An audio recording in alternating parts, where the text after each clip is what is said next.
All right, is our man on?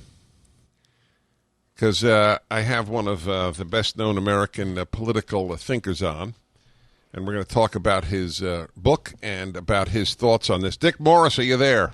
Yes, I am. Good to talk to you, Dennis. Dick, I loved your book.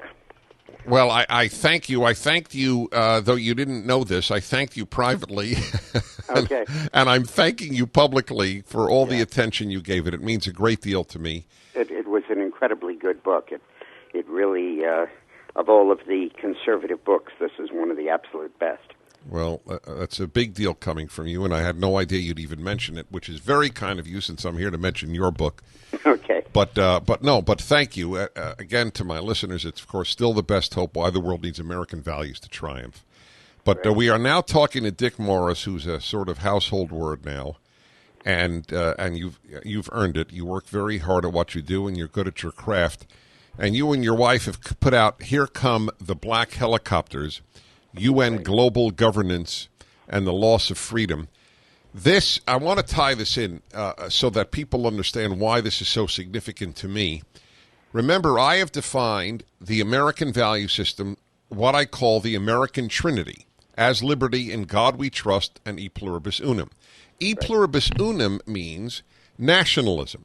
We all unite, and we are nationalist, not chauvinist, nationalist. I am an American, you're a Belgian, you're a Uruguayan, etc. That's healthy. But the left wants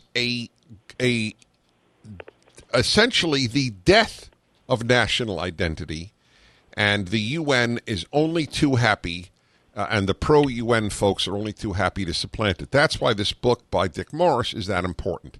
Here Come the Black Helicopters. Where do you get that term from?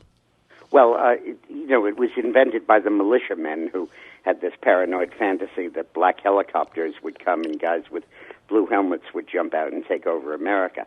But metaphorically, that's really what the liberals have in store for us. But let me just pick up where you left off here. If the world were a world of democracy, if every country had a democracy and freedom and all of that, global governance could ultimately be an objective.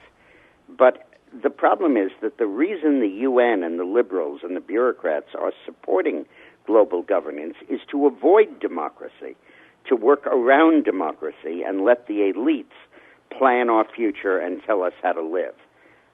For example, there's this thing called Agenda 21 that was developed at the Rio Conference of 1992, which literally tells us where to live and how to live. It says that we should not live in wide-open rural areas, that we should not live in suburbs, we should live in high-density cities so that we can walk instead of drive and we can bike instead of take the car, and that this is in the name of climate change. And 1,700 municipalities in the United States have signaled their adoption of Agenda 21 as the goal of their land use planning and their zoning. And it's akin to collectivization under Stalin. Force people off the farms into the cities, where they'll be much more easy to control.